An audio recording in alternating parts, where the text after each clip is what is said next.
नमस्कार, मैं हूँ धीरज और स्वागत है आप सभी का इस वीडियो में। तो लास्ट वीडियो में हमने प्रॉपर नाउन की के बारे में कुछ पढ़ा था, जो कि वीडियो अचानक बंद हो गई थी, मुझे नहीं पता क्यों, बट ऐसा ही हुआ। तो let's start from this video. Proper noun की शुरुआत भी कैपिटल लेटर से ही होता है। जैसे कि आप देख सकते हैं, एग्जाम्पल के लिए RAM, राम, ये तो कोई व्यक्ति का नाम है और ये तो कोई किसी खास व्यक्ति का नाम है।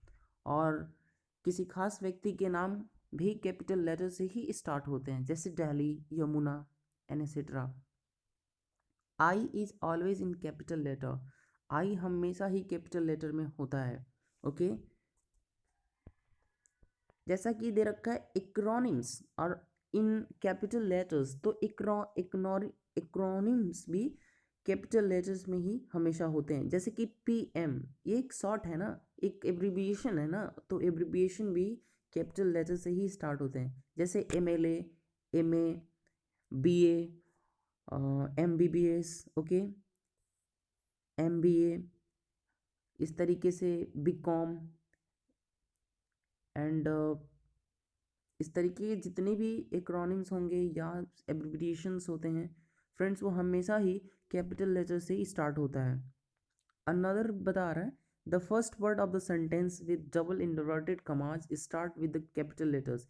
जो डबल इन्वर्टेड कमाज के अंदर जो स्टेटमेंट को लिखा जाता है, वो भी स्टेटमेंट का पहला अक्षर, वर्ड का पहला अक्षर कैपिटल लेटर से ही स्टार्ट होता है। जैसे कि नीचे दिया है ना, एग्जाम्पल के लिए ही सेड, उसके बाद कॉमा लगा के इन्वर्टेड कमाज के अंदर दिया he and I went to Delhi. तो ही एंड आई तो इस पर्टिकुलर स्टेटमेंट के सब्जेक्ट हैं और सब्जेक्ट हमेशा ही कैपिटल लेटर से स्टार्ट होगा किसी सेंटेंस के, भले ही वो क्यों ना हो इन्वर्टेड कमाज के अंदर। अगेन दिया है there we met the HSO of Mukherjee Nagar. तो यहाँ पे देर के बाद वी दिया है एंड मेट द के बाद जो इक्नोनिम है यानी कि एब्रिविएशन है, यह भी कैपिटल लेटर से ही स्टार्ट हुआ है। तो जितने भी स्टेटमेंट्स में एब्रिविएशंस होंगे वो हमेशा ही कैपिटल लेटर से स्टार्ट होगा। आइए जान लेते हैं structure of a sentence in English. तो इंग्लिश में सेंटेंस का स्ट्रक्चर क्या होता है? जनरली किसी भी स्टेटमेंट को जब एक्टिव वॉइस में लिखा जाता है तो subject plus verb plus object से ही सेंटेंसेस को स्टार्ट किया जाता है। यही तो पर्टिकुलर सीक्वेंसेस होते हैं पूरे इंग्लिश में जब सेंटेंस को एक्टिव वॉइस में लिखा जाता है। Subject plus verb plus object plus other word plus full stop. Other word आ भी सकता है स्टेटमेंट में, नहीं भी आ सकता। वाक्य, इंग्लिश में वाक्य की बनावट, जैसा कि मैंने बताया एक्टिव वॉइस में क्या रहता है, जब कर्ता, कर्ता को इंग्लिश में सब्जेक्ट बोलते हैं, जो कि कई बार इंग्लिश में डूअर भी बोल देते हैं या डूअर ऑफ एक्शन भी कहा जाता है, सबसे आगे हो तो वाक्य एक्टिव वॉइस कहलाता है, जैसा कि मैंने पहले बताया आपको। पार्ट फर्स्ट, देखो ये कुछ पिक्चोरियल मतलब पिक्चर से इस चीज़ों को एक्सप्लेन करने का ट्राई किया है इस बुक में। बोल रहा है डूअर करता है, वर्ब क्रिया है यानी कि एक्शन, पर ऑन मतलब जिस पर किया जाता है, लेने वाला जिस पर काम हुआ वो कर्म यानी कि रिसिपिएंट इंग्लिश में बोलते हैं उसको प्राप्त करने वाले को, यानी कि रिसीवर ऑफ एक्शन जो क्रिया को प्राप्त करता है।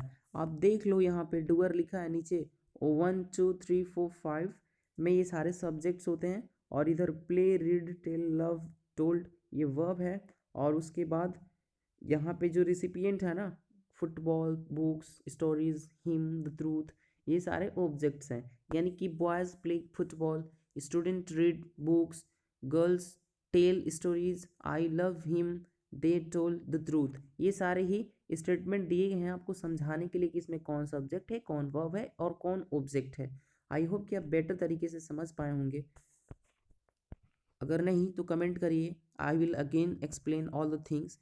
बता रहा subject do does verb on object, subject क्रिया पर कार्य करता है, कर्ता क्रिया को कर्म पर करता है। After two questions arise, after verb two questions arise, verb के बाद दो क्वेश्चंस उठते हैं, हुम एंड हु, मतलब कौन और किसे। द आंसर टू हु, जो हु को आंसर आता है वो सब्जेक्ट होगा एंड हुम इज द ऑब्जेक्ट, और जो हुम से हम किसी क्वेश्चन को आस्क करते हैं, पूछते हैं, तो ऑब्जेक्ट को फाइंड आउट करता है स्टेटमेंट में। ऑब्जेक्ट वर्ब के बाद उत्पन्न क्या और किसको का जवाब होता है। आई होप कि आप समझ गए होंगे। अब पढ़ते हैं object on verb does subject. ठीक है, क्या? Object on verb does subject, जो ऑब्जेक्ट पर जो ये क्रिया होती है वो सब्जेक्ट के द्वारा ही किया जाता है। अब ये तो पैसिव वॉइस की बात कर रहा है। पैसिव वॉइस में प्राइम सब्जेक्ट होता है और एक्टिव वॉइस में पैसिव वॉइस में सब्जेक्ट प्राइम नहीं होता, ऑब्जेक्ट होता है, लेकिन एक्टिव वॉइस में सब्जेक्ट ही प्राइम होता है। अब ये तो जो स्ट्रक्चर दिया ना, the book was written by me, ये अब पैसिव वॉइस का स्ट्रक्चर ले लिया। पैसिव वॉइस में पहले ऑब्जेक्ट होता है, then helping verb, then main verb, अब third form plus by plus subject होता है। ओके, जैसे the book was written by me, the book ये ऑब्जेक्ट है, वॉज हेल्पिंग वर्ब, रिटन ये मेन वर्ब अब थर्ड फॉर्म, और बाई मी, बाई प्रपोजिशन है, और किसके द्वारा, तो मेरे द्वारा, तो मी एक ऑब्जेक्टिव केस है। आई होप कि मित्रों आपको समझ आए होंगे। और इसी क्रम में आगे बढ़ते हुए हमारे नीचे दिया गया है पार्ट्स ऑफ स्पीच। आपको पता ही होगा पार्ट ऑफ स्पीच में पूरे 8 चीज़ें होती हैं। ओके, नाउन, नाउन उसको बोलते हैं नेमिंग वर्ड। जो भी दुनिया में कोई भी अगर चीज़ है, अगर उसका कोई नाम है तो भाई वो नाउन है। अब फर्दर हम उसको कैटेगराइज करेंगे कि अगर वो नाउन है तो किस कैटेगरी का नाउन है। If comes in the place of subject and object, और ये पता है सब्जेक्ट के तौर पे आता है या ऑब्जेक्ट के तौर पे आता है। इसके भी अलावा इनकी चीज़ें, इनके यूजेस होते हैं, किसी वर्ब के ऑब्जेक्ट के रूप में, तो किसी मेन वर्ब के सब्जेक्ट के रूप में, किसी प्रपोजिशन के ऑब्जेक्ट के रूप में, तो किसी नाउन के पोजीशन के रूप में, तो किसी वर्ब के कम्प्लीमेंट के रूप में। ये सारी चीज़ें होती हैं नाउन का फंक्शनैलिटी। ओके, टू, प्रोनाउन, जिसको हिंदी में सर्वनाम कहा जाता है, रिप्लेसेस नाउन, ये नाउन की जगह पे आता है, यानी कि नाउन को हटा देता है। अगर बार बार किसी सेंटेंस में नाउन का ही यूज कर ले, जैसे कि मेरा दोस्त राम है, राम बहुत लंबा लड़का है, राम पढ़ने में तेज है, राम के पापा ये करते हैं, राम तो स्कूल ही नहीं जाता, तो इस तरीके से अगर हम मैं राम राम राम राम बार बार स्टेटमेंट में यूज करूँ तो स्टेटमेंट की ब्यूटी ही नष्ट हो जाएगी, स्पॉयल हो जाएगा। इसीलिए राम को रिप्लेस करने के लिए हमें प्रोनाउन का यूज करना होगा he. Ram is my friend, he goes to school, he is intelligent in studying, his father is laborious. तो इस तरीके से चीजें होती हैं। If comes in place of subject, यदि सब्जेक्ट के स्थान पे आता है तो उसका सब्जेक्टिव केस यूज करेंगे, यदि ऑब्जेक्ट की जगह पे आता है तो उसका ऑब्जेक्टिव केस का यूज करेंगे। ओके, वर्ब, क्रिया, एक्शन, स्टेट वर्ड, यानी कि या तो स्टेट को बताएगा कि प्रेजेंट है, पास्ट है, फ्यूचर है, या क्रिया को बताएगा। ओके, एक्शन को। एडजेक्टिव, एडजेक्टिव क्वालिफाइज नाउन और प्रोनाउन। ठीक है, नाउन और प्रोनाउन को क्वालिफाई करने के लिए एडजेक्टिव होता है और नाउन को रिप्लेस करने के लिए प्रोनाउन आता है। तो इन दोनों, नाउन को रिप्लेस करने के लिए प्रोनाउन आ गया, और नाउन और प्रोनाउन के भी के द्वारा जो क्रिया होती है उसको वर्ब डिफाइन करता है। ओके, और नाउन और प्रोनाउन के बारे में कुछ डिटेल ऐड करने के लिए, यानी कि उनकी क्वालिटी बताने के लिए हमें एडजेक्टिव का यूज़ करना होता है, जैसे क्वालिफाइज नाउन और प्रोनाउन लिखा है। कंजंक्शन, यू नो दो, एक इंग्लिश में इसको कनेक्टर के नाम से भी जाना जाता है। ये दो स्टेटमेंट को कनेक्ट करता है। वो दो क्लज हो सकता है, दो सेंटेंस हो सकता है, दो वर्ड हो सकते हैं। ओके, दो फ्रेजेस भी हो सकते हैं, दो इन्फिनिटी हो सकता है, दो जिरंड हो सकता है, दो प्रोनाउन हो सकते हैं, दो एडजेक्टिव्स हो सकते हैं। तो पूरे पार्ट ऑफ स्पीच ही हो सकता है, कंजंक्शन के द्वारा उसको ऐड किया जाता है। वो ना ज्वाइनिंग वर्ड्स भी कहा जाता है, या कनेक्टर कनेक्टर भी कहा जाता है। ओके, 6 नंबर पे है आर्टिकल। आर्टिकल का ये एक तरीके का डिटर्मिनर है और नाउन के पहले आता है। ओके, प्रीसेट्स नाउन लिखा भी है कि नाउन के पहले आता है। ओके, अब फर्दर पढ़ेंगे how many types are article are there. Okay, 7 number पे है प्रपोजिशन, डिटरमिन्स पोजिशन। ओके, तो प्री का मीनिंग होता है पहले और पोजीशन का मीनिंग होता है प्लेस। ये किसी नाउन और प्रोनाउन के पहले इसको यूज किया जाता है। एडवर्ब, जैसे कि इसके नाम से ही क्लियर है कि ad plus verb, equal to adverb, ये वर्ब के बारे में कुछ डिटेल ऐड करता है। क्वालिफाइज द नियरेस्ट वर्ड, ये अपने पास वाले वर्ड को क्वालिफाई करता है। लोगों को यही पता कि जनरली एडवर्ब तीन ही चीज़ों को क्वालिफाई करने के लिए आता है, किसी एडजेक्टिव को, किसी वर्ब को और किसी दूसरे एडवर्ब को। जी ऐसा बिल्कुल नहीं है, ये पूरे पार्ट ऑफ स्पीच को ही क्वालिफाई कर देता है, नाउन से लगा के और ना इंटरजेक्शन तक। आगे की वीडियो में हम जरूर पढ़ेंगे सारी चीज़ों को, बट तब तक के लिए 9 पे पढ़ते हैं interjection. Interjection expresses surprise, pain and etcetera, मतलब जितनी भी दुनिया में सडन फीलिंग्स है, अचानक आती हैं, उनको हम बोलते हैं इंटरजेक्शन। ओके, तो ये हुआ हमारा पूरा part of speech. I hope कि आपको समझ आया होगा। बता रहा है basic concept of all parts of speech, मतलब सभी पार्ट्स ऑफ स्पीच के जितने भी बेसिक कंसेप्ट है ना, फंडामेंटल चीज़ें हैं, वो उसके बारे में बात किया है। नाउन इज नेमिंग वर्ड, जैसा कि हमने आगे भी पढ़ा इसी वीडियो में। संज्ञा नाम है, comes in the place of subject and object, subject और ऑब्जेक्ट के प्लेस पे आता है। सब्जेक्ट एवं ऑब्जेक्ट के स्थान पर आता है, इसकी हिंदी दे रखी है। Article and other determiners should take a noun after them, मतलब बोल रहा है कि आर्टिकल और दूसरे डिटर्मिनर्स शुड टेक, उन्हें लेने चाहिए क्या, एक नाउन को, कब, आफ्टर देम, उनके बाद, यानी कि आर्टिकल को अपने बाद एक नाउन लेना चाहिए या डिटर्मिनर को अपने बाद एक नाउन लेना चाहिए। इंग्लिश में आपको नहीं पता कि डिटर्मिनर क्या है, तो आप बस इतना जान लो कि डिटर्मिनर किसी नाउन के अराइवल का सूचक होता है।